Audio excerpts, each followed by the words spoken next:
Hello বন্ধুরা, তোমাদেরকে যে বলেছিলাম পরের বার আমরা যাব পঞ্চলিঙ্গেশ্বর মন্দিরে। আর আমরা এখানে চলে এসেছি। আর গাড়ি থেকে নামার আগে মেয়েকে আগে খাইয়ে নেব। আর মেয়ে খাওয়াতে গিয়ে বাপরে বাপ, সে কি কান্না চিৎকার করে কিছুতেই সে খাবে না, না খেয়ে ঘুরে বেড়াবে। ও এখানে এসে অন্য কিছুই করছে না, কোনো দুষ্টু করছে না, একদম শান্ত হয়ে আছে। কিন্তু ওই খাওয়াতে গেলেই তখন কান্না, কিছুতে খাবে না, না খেয়ে ঘুরে বেড়াবে, এরকম একটা ব্যাপার। আর এই যে পাহাড়টা দেখতে পাচ্ছ, এই পাহাড়ের ওপরেই আমাদের উঠতে হবে। পাহাড়ের ওপরেই পঞ্চলিঙ্গেশ্বর মন্দির। 250টা সিঁড়ি ভেঙে এখন উঠতে হবে। আর এই যে আমার মাম্মাম কান্না করে এখনও তার বাবার কোলে আছে। আমার কোলে আসবে না, কারণ আমি জোর করে খাওয়াচ্ছি, সেই জন্য ওর বাবার কাছে থাকবে। ও সব সময় শুধু দুষ্টুমি খেতে গেলেই।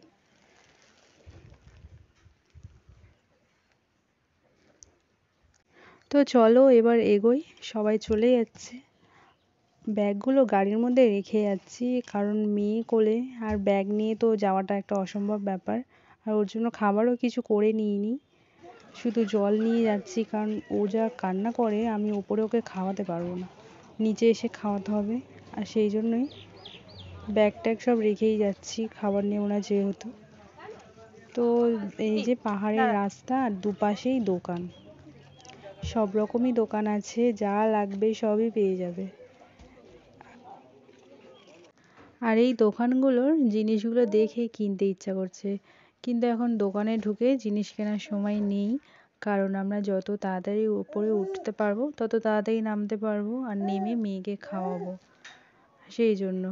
আর এই মাথার ফুলটা মেয়ের জন্য নিয়ে নিয়েছি, কারণ ওর মাথায় টুপি পরানো ছিল, এখানে একটু গরম আছে আর ও এত ঘামছে, ওই জন্য খুলে দিয়েছি।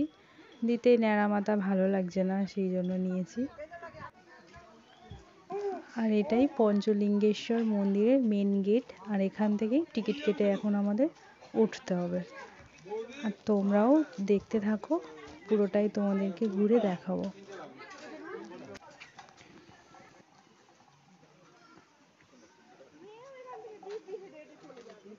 চলো চলো, ফল খেতে হয় সব জায়গায়।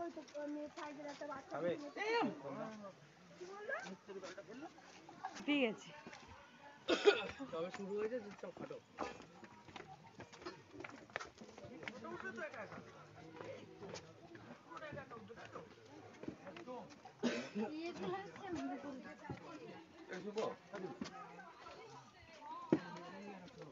কই দাঁড়িয়ে বললে কেন? ও মেয়ে,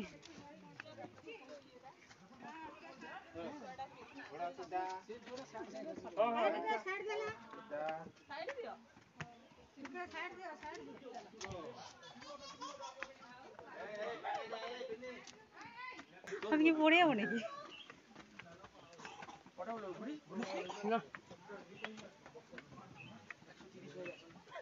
হ্যাঁ এক্ষুনি। ও স্টেপ বইও বড় বড় হচ্ছে। বাবা, এইবার ঘাম বেরোচ্ছে।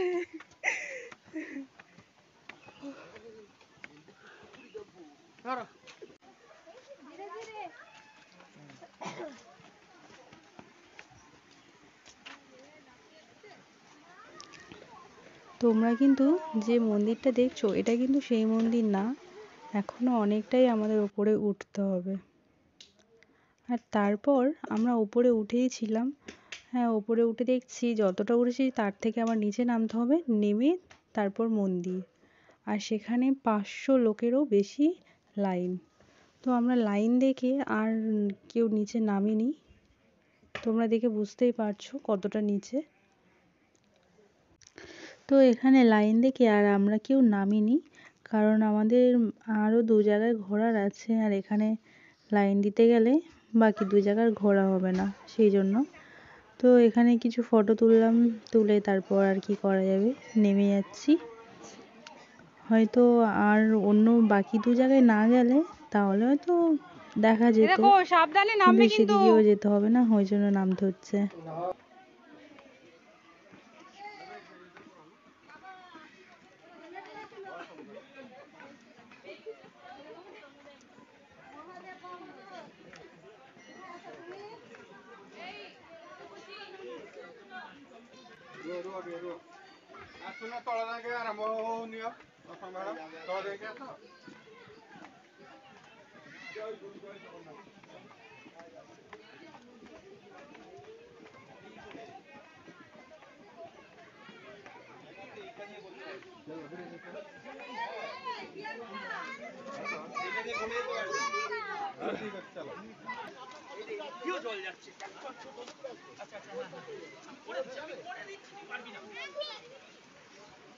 তো আমরা নেমে এসেছি আর এখন যাব জগন্নাথ মন্দির। আর আমরা চলে এসেছি জগন্নাথ মন্দিরে।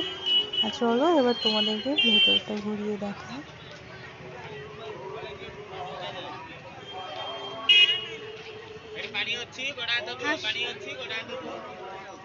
ও যাওনি? ও যাবে না তো। এটাই হলো জগন্নাথ মন্দির। আর মন্দিরের ভেতরে ফটো তোলা নিষিদ্ধ। আর বাইরেটা দেখো কত শান্ত, এখানে এসে মনটাই জুড়িয়ে গেল।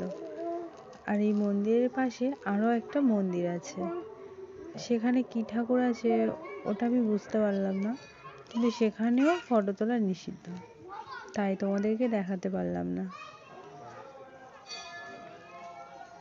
আর এখানে সবাই ঘিয়ের প্রদীপ জ্বালছিল, আর আমারও দেখে খুব জ্বালার ইচ্ছে হচ্ছিল, কিন্তু সবাই কোথা থেকে প্রদীপ নিয়ে এসে জ্বালছিল সেটা তো আর জানি না, কারণ আশেপাশে দোকান দেখিনি। আর আমাদের গাড়ি তো পুরো মন্দিরের সামনেই দাঁড়িয়েছিল, তাই সোজা একদম গাড়ি থেকে নেমে মন্দিরে ঢুকে গিয়েছি। আর তারপর চলে গিয়েছিলাম রাজবাড়ি। রাজবাড়িতে আমি আর একটা বৌদি দুজন মিলেই গিয়েছি, সবাই গাড়িতে উঠে গিয়েছিল। ভাবতে পারছো আমাদের কতটা সাহস, সবাই উঠে গিয়েছিল কারণ তাদেরও বাচ্চা ঘুমাচ্ছিল, আর আমার মাম্মামও ঘুমাচ্ছে, তার পাপার কাছে দিয়ে আমি আর বৌদি এসেছি দুজনে। আর এই হলো রাজবাড়ির মন্দির।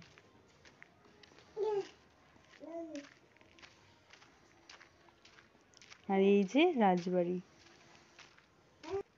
কত দিনের পুরানো একটা রাজবাড়ি। আর এখানেই আমাদের 5:30টা বেজে গিয়েছিল ঘুরতে, আর ওই জন্য আরও 2 জায়গায় ঘোরা ছিল, সেখানে আর যাইনি। এখান থেকে সোজা চলে গিয়েছিলাম পিকনিক স্পটে। আর কালকে ভোরের বেলা আমাদের এখান থেকে বেরোতে হবে বাড়ি যাওয়ার জন্য, সেই জন্য করে আর বেশি দেরি করলাম না। আমাদের সকাল 9টার ট্রেন আছে, আর এখান থেকে 7টায়